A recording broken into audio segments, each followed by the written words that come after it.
Si vous avez un enfant de 9 à 14 ans et que vous voulez lui faire découvrir des métiers manuels, eh bien, il existe une solution, c'est de venir ici, à l'Outil en main, une association qui existe depuis une vingtaine d'années. Ici, ce sont des artisans à la retraite qui viennent transmettre leur savoir et les enfants peuvent s'initier à plusieurs métiers. En 2 ans, ils peuvent découvrir 25 métiers. Tu prends la scie, là, tu essayes de couper.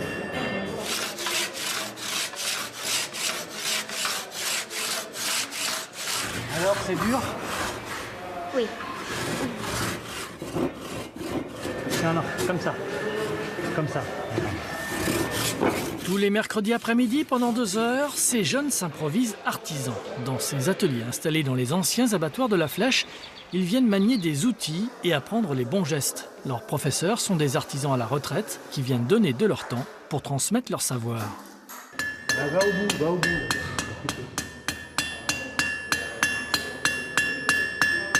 Ouais, c'est pas mal, c'est bien. Forgeron, on dit ça, ça vient pas d'un seul coup. Hein. C'est en forgeant qu'on devient forgeron. Hein. Ce qui me plaisait en fait, c'était de travailler avec mes mains, vraiment. Parce que à l'école, on peut pas faire ça en fait. C'est ça le problème. Donc ouais, je suis vraiment venue ici pour découvrir des métiers, parce que je savais pas ce que je voulais faire. Et puis ouais, m'amuser un peu tout en apprenant des choses. Beaucoup n'ont pas eu de temps à consacrer à la transmission et à l'apprentissage et ont quitté un métier qu'ils aimaient sans avoir laissé peut-être de traces derrière eux.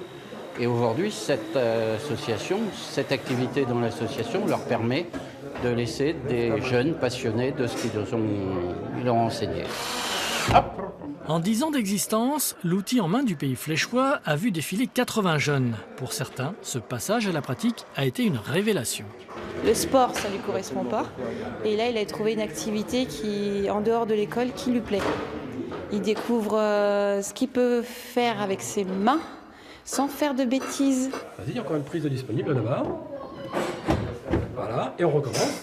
L'association a dû refuser 5 jeunes cette année, faute de bénévoles. Elle lance donc un appel à des artisans volontaires. L'outil en main, ça peut susciter des vocations. Certains jeunes sont passés par ces ateliers du mercredi après-midi et sont devenus ensuite, par exemple, couvreurs. C'est le cas d'Alexis, un jeune qui travaille juste derrière moi sur ce chantier. Il apprend à manier l'enclume et le marteau du couvreur. Fais attention que celle-là est un petit peu épaisse. Depuis cet été, Alexis s'est lancé dans l'alternance. 2 semaines chez les Compagnons du Devoir à Nantes, 6 semaines sur les chantiers à la Flèche. En 2 ans, il va se former au métier de couvreur. Tailler l'ardoise, ça j'aime bien.